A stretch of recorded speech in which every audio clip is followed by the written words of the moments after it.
మంచిగా తీయది వీడియో అమ్మవారిది.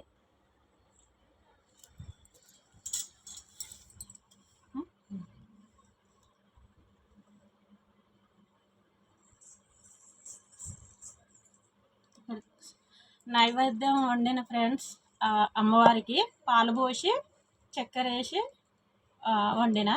పసుపు వేసి కూడా వండుకుంటారు అమ్మవారికి, కానీ నేను పాలు పోసి ఇట్లా చేసిన. బోనము ఇట్లా రెడీ చేసిన.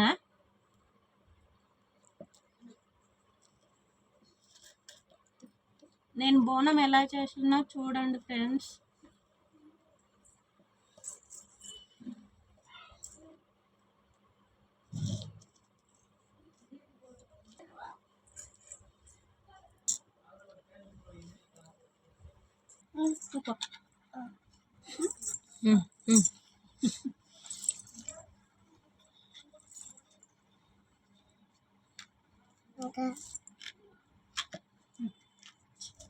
మధ్య కాపు పక్క